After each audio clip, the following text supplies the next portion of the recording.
Ciao, mi chiamo Suhardi, io sono indonesiano, piacere di conoscerla, la ringrazio.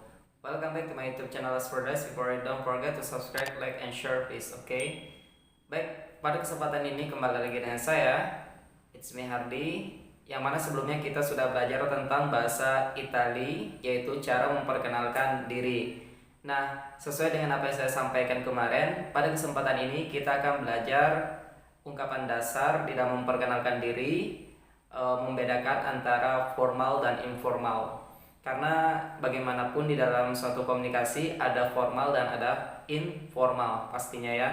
Dan pastinya kedua-duanya sangat dibutuhkan, walaupun lebih banyaknya orang menggunakan secara informal karena digunakan untuk sehari-hari, namun formal juga sangat dibutuhkan. Nah, teman-teman sekalian, kemarin saya sudah memperkenalkan diri. Saya akan memperkenalkan diri kembali. Ciao, mi chiamo Suhardi, piacere di conoscerla, io sono indonesiano, grazie. Nah, teman-teman sekalian, di sini saya akan membahas tentang formal dan informal, ya. Nah, teman-teman sudah melihat di sini sudah saya tuliskan antara formal dan informal. Di sini nampak ya tulisannya. Ya, semoga nampak dan jelas ya. Nah, teman-teman sekalian, di dalam memperkenalkan diri di dalam bahasa Itali, teman-teman bisa mengungkapkan secara informal, yaitu ciao. Ciao ditulis dengan ciao tapi dibaca dengan ciao. Ciao ya, artinya halo, hey. Nah, kalau teman-teman menggunakan secara formal, bisa menggunakan dengan buongiorno, atau buonasera. Buongiorno artinya adalah selamat pagi, atau buonasera artinya adalah selamat malam. Ya, jadi teman-teman kalau berkenalan dalam keadaan pagi bisa mengatakan buongiorno. Ya, buongiorno. Oke, kemudian next adalah nama saya Hardi. Ya, jika menggunakan secara informal bisa mengungkapkan dengan sono Hardi. Sono Hardi. Ya, jadi hai, saya Hardi, atau ciao, sono Hardi. Nah, kalau secara formal bisa menggunakan dengan mi chiamo Hardi. Mi chiamo Hardi. Ya, buongiorno, mi chiamo Hardi. Itu secara formal. Kalau informalnya ciao, sono Hardi, bisa seperti itu ya. Kemudian selanjutnya adalah nice to meet you, karena untuk lebih sopan di dalam suatu perkenalan, teman-teman bisa mengungkapkan senang berkenalan dengan Anda, atau teman-teman bisa mengucapkan dengan nice to meet you atau piacere di conoscerti. Ini secara informal ya, artinya tidak formal. Piacere di conoscerti. Nah, bagaimana kalau teman-teman ingin mengungkapkan secara formal, yaitu bisa mengungkapkan piacere di conoscerla.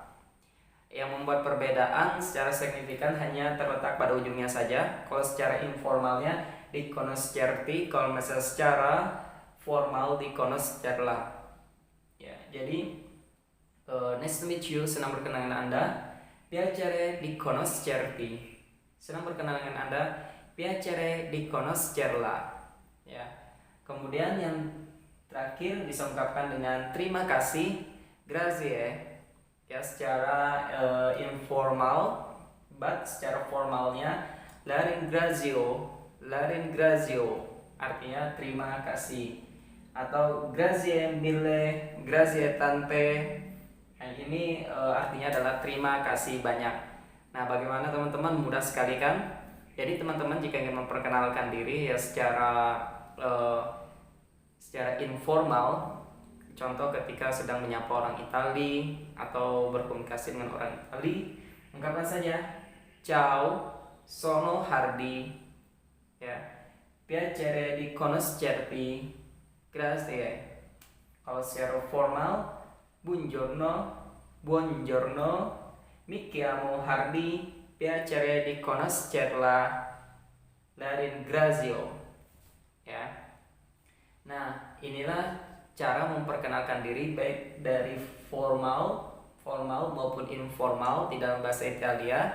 Semoga pada kesempatan ini bermanfaat dan teman-teman semua lebih membuka wawasan untuk lebih giat dan bersinergi di dalam belajar bahasa internasional. Bahasa apapun yang dipelajari, silahkan dipelajari karena tidak ada ruginya, dan semua bahasa itu pasti akan ada manfaatnya, ada urgensi yang bisa kita ambil di dalamnya.